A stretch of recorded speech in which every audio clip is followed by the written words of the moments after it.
Hello guys, Art-Teeves here. In this video, I'll show you the process of modeling, UV unwrapping and texturing yet another stylized blaster. This video builds on my previous idea. The new blaster retains the style of the previous one, but has 1,000 fewer polygons. The video is sped up by 4 times and nothing is cut out. If you want to follow along, you can always rely on the subtitles, mute my audio, put on some good music and slow the video down in the YouTube settings. The table of contents is also at your service. Check the video description and the pinned comment for the chapter list. Also, you can always inspect the model on Sketchfab. Let's start with a couple of clarifications. I modeled this blaster in 3ds Max 2024. For UV unwrapping, I used Rizom UV. I really like its straightening algorithm. Of course, you can unwrap your model in any software, but I wouldn't recommend doing it in Max, at least not without specialized plugins. Just like last time, I textured the model in Substance Painter. For this, I used only the basic Substance Painter materials. The only plugin I used in Max is the Loop Regularizer. You can also use Rapid tools and get the same result. The hand-painted stylization was also done using Substance Painter's tools. Before we start, let's describe our weapon. The blaster has around 3k polygons and almost the same number of vertices. Same to my previous video, I didn't use the classic process of baking a high poly model onto a low poly one. Instead, I opted for the use low poly model as high poly while baking setting. This isn't the best approach, as we're still using a normals map and could have gotten much better results with proper baking. My workflow is best suited for those of you who can confidently paint your model, otherwise we can still use the stylization tool in Substance Painter. As with my other models, I start with NURMs Modeling while setting the iteration count to 2, and then shape the barrel. I get the desired shape and prepare most openings in it by holding the Shift key as I scale down the corresponding surface. Theoretically, we could achieve the same results by applying automatic retopology to one side of our blaster, though in that case we'd need to ensure the holes don't have too many sides. The barrel has 16 sides, the fin also received 16 sides. Overall, when working with a couple of NURMs iterations, this is what we expect. The side circular decorative elements also got 16 sides each. The flashlight has 12 sides, while its supports have 8 sides each. The handle also received 16 sides. The front barrels got 12 sides each. In general, we could have reduced all these numbers during the barrel modeling stage. For example, we could have collapsed entire rings of edges and then aligned all the circles using the Loop Regularizer. We could also have applied automatic retopology to half of our blaster, or done manual retopology. This would likely have allowed us to reduce the overall polygon count by another third. I didn't reduce the number of edges forming the blaster's outline. I like its curves. This model has a few triangles. I concentrated them on the plane of the main barrel. There, they won't deform even if I decide to animate the blaster. A few more triangles appeared at the back of the flashlight during the transition from the 8-sided wire to the 12-sided flashlight. The trigger's stem, or whatever that thing is called, got 12 sides, clearly overkill. Overall, we could have reduced the trigger's polygon count, just like with the previous model, if we knew it would be covered by a character's finger or wouldn't appear in the frame for other reasons. The wire was created as a loft object, using loft settings to subtly adjust its trajectory. I ensured the loft had the same number of sides as its corresponding openings. Each technical detail received a single chamfer. Basically, the only thing to consider when working on such models is to not to overextend with your poly count. 8 sides are more than enough for various wires and stuff. Buttons and round switches shall receive something like 12 to 14 sides. 16 sides would have been enough for the barrel and the handle in most cases.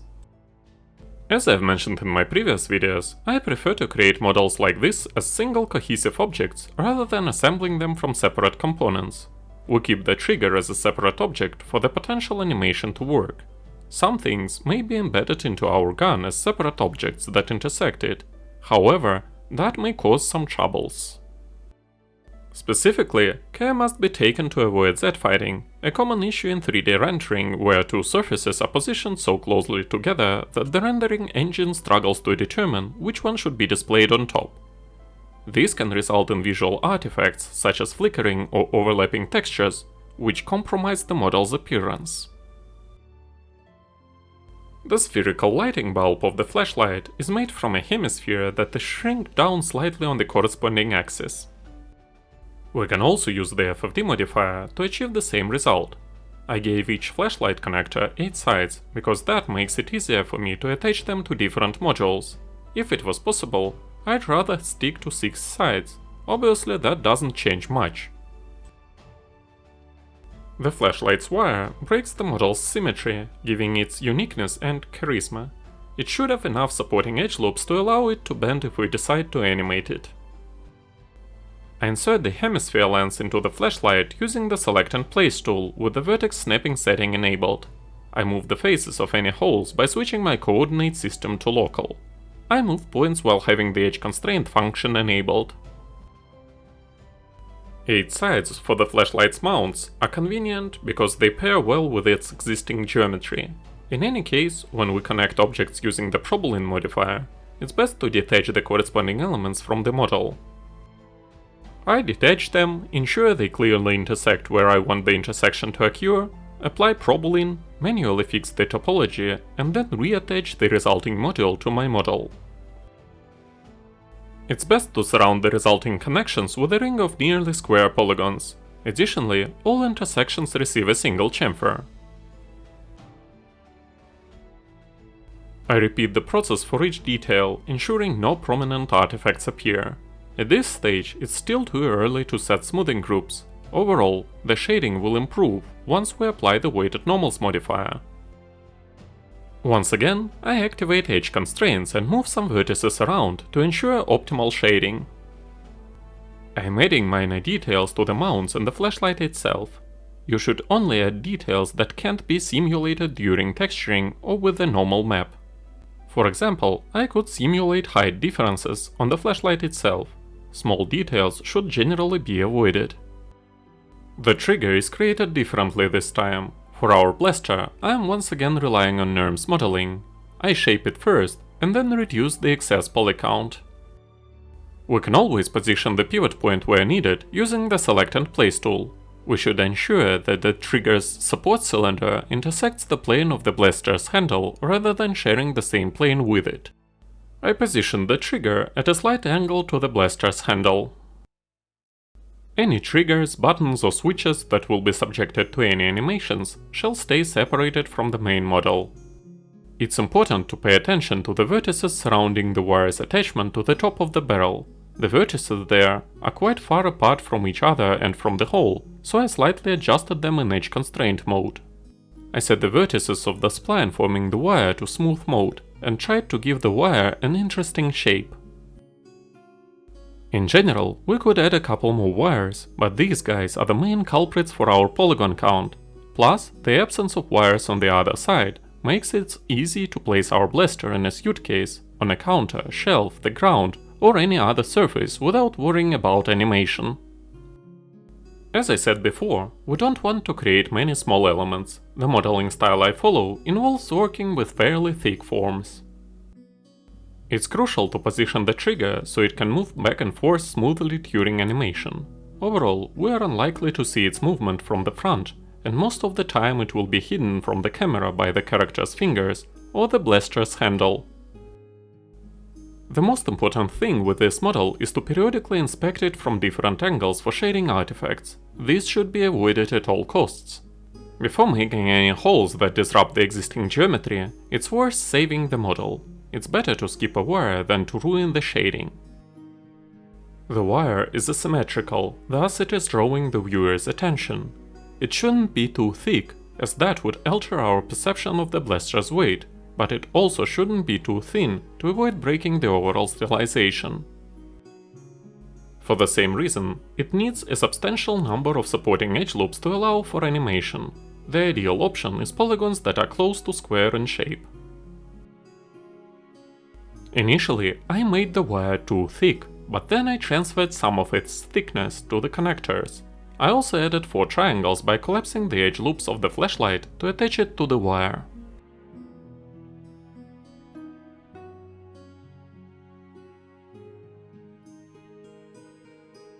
The model consists of 2 elements, the blaster and its trigger, so I name each of them properly. I want the name to start from something these parts have in common, like the blaster. Also, it may be a good idea to characterize the blaster somehow in its name, because a potential game scene might have many different blasters. The next part is universal, so I'll repeat most of the things I've mentioned in my previous videos. When it comes to final adjustments and checks, I save my model, preset its pivot point, scale, rotation and X-form, set the pivot point to the bottom of the middle part and place it to 0, 0, 0 scene coordinates. Then I use the selection panel to scan my meshes for remaining angons. Technically, you can also remove poles and make sure there aren't many vertices that connect 6 or more edges. Next I use the 3ds Max's X-View tool to scan my model for some overlapping or isolated vertices and open edges. I had some isolated vertices, so I made a box, attached it to my mesh and then deleted the box. In most cases, this method fixes the bug. Finally, I proceed to assign my smoothing groups. There's nothing special about it, but once you are done, you can also apply the weighted normals modifier to your model. Just make sure to set smoothing groups meticulously and mind that they will impact unwrapping. Normally, hard edges require corresponding UV splits for padding, but UV splits do not require hard edges. It's generally considered best practice to strategically pair and place hard edges and UV seams along natural breaks and shapes.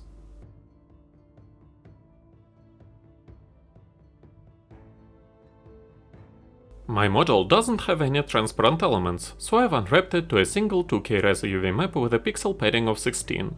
That's pretty generous for this kind of prop, especially considering the fact we use normals but don't bake anything. We can easily scale it down to 1K Reso. My model is relatively simple, so I've split my UVs according to existing hard edges and added some seams manually. Next I simply exploded all cylinders and straightened everything I could straighten in Rizom. Any wires or tubes shall be straightened to receive some kind of stripes texture. At some point, we want to normalize our UV chucks and rescale some of them manually, considering their proportions in comparison to the proportions of neighboring elements. I perform manual scaling to allocate more texture space to visually prominent elements. Conversely, I reduce the size of UV chucks that will be obscured or less visible during typical use. When adjusting UV island sizes, make sure to maintain relative proportions within the same object. It's generally good practice to keep UV size variations within 20% of neighboring elements. Always scale UV islands uniformly per element. Any uneven scaling will create visible seams that Substance Painter can't fix no matter what tricks you try. I unwrap the model to ensure no overlapping UV elements. After placing all UV seams, I simply relax elements and position them horizontally or vertically, depending on their location. I mostly rely on Rizom's Optimize tool, O hotkey, and also its straightening algorithm. Strategic UV seam placement is key. We can either position them along accessible edges for easy Substance Painter repairs with the Clone Stamp tool, or hide them in less visible areas. As an added solution, switching to triplanar projection in Substance Painter typically makes most seams disappear completely. Somehow, I lost a piece of the video where I repacked the map to account for the changes made to the UV chuck sizes. Overall, you are not missing much, it's just about pressing one button.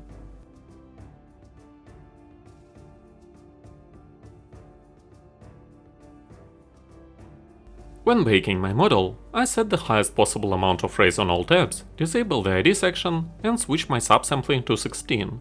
I've also made sure that there were no purple lines on my model or some red fragments. Also, I've selected the option to use my low poly model as a high poly one during baking. My texturing process went pretty lazy. We would get a maximum of this model if we actually hand painted it, but I mostly relied on some simple grunges. For lighting, I selected the Studio 3 environment map in display settings. As the base material, I used the Plastic Glossy Stain Smart Material preset. I played around with the color and roughness settings, increasing the latter. Additionally, I experimented with dirt and dust, lowering the transparency of those layers in their blending options. I used 5 different variations of the same plastic for my blaster. I created separate folders, hid them with black masks, and used the Polygon Fill tool to paint parts of my model. Since I didn't have any reference images, I started with less vibrant colors and gradually adjusted them to the overall look you see in the video preview. I didn't use an external palette or anything like that, so I cut out the part of the video where I cycled through options until I was satisfied with the result. It's always easier to unify a couple of muted colors. The more colors you use and the brighter they are, the harder the process becomes and the higher the risk of making the model look overly eclectic. At some point, I created an empty fill layer and filled it with ambient occlusion, switching its blending options to overlay. I also reduced the opacity of this layer, so it wouldn't stand out too much or make the model's cavities overly dark. For most layers, I chose triplanar projection to avoid potential UV seams. For the lamps, I used the Plastic Dusty Smart material. I added an emissive layer in the Texture Set Settings menu and included emissive channels for all layers responsible for glowing objects.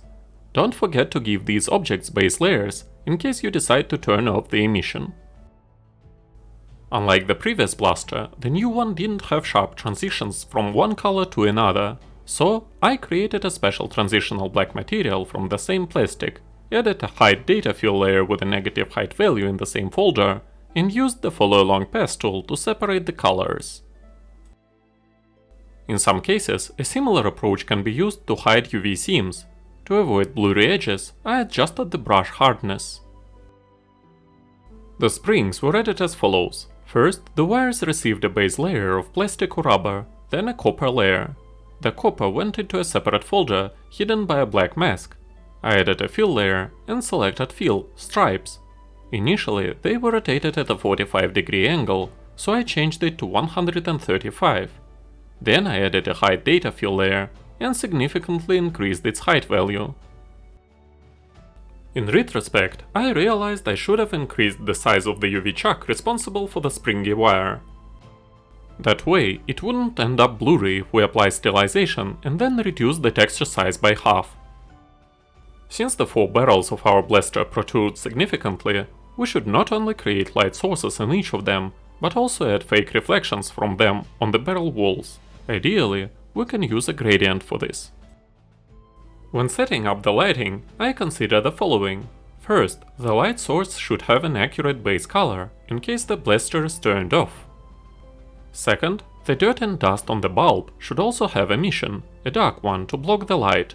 However, we don't want it to be completely black. In that case, the dust will be visible, but the light should still pass through it. Finally, I added an additional bright layer under the stylization to highlight the edges of my model, making it look more plastic and cartoonish. The main idea of this project, just like the blaster I've modeled last week, is to combine overtly toy-like elements of the blaster's body with tough metallic springs, something I'd expect to see in a movie like Mars Attacks.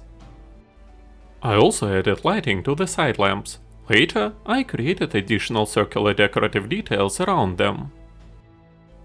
For this, I used dark plastic and a height data fill layer with a negative height value. I placed the corresponding layers under a black mask and used the follow along path tool to outline the dark circles. I adjusted the brush and its hardness to achieve sharp edges. Then I did the same with the eraser, erasing intermediate parts of the circle to create a set of indentations surrounding the light sources. As a final touch, I applied symmetry to the corresponding layers, mirroring them to the other side of the blaster. I shifted the symmetry axis to its actual position. If I wanted to place a sticker on this blaster like last time, I should have increased the corresponding UV chuck or used the decal, because I want to reduce the texture to 1K. Finally, I applied the stylization tool and slightly increased the number of brush strokes. Behind the scenes, I continued editing the colors for quite a while. I think this covers everything I wanted to mention. Thanks for watching, guys. If my videos are of use to you, Be my guest and subscribe to my channel for more stylized content. And most importantly, have a great day.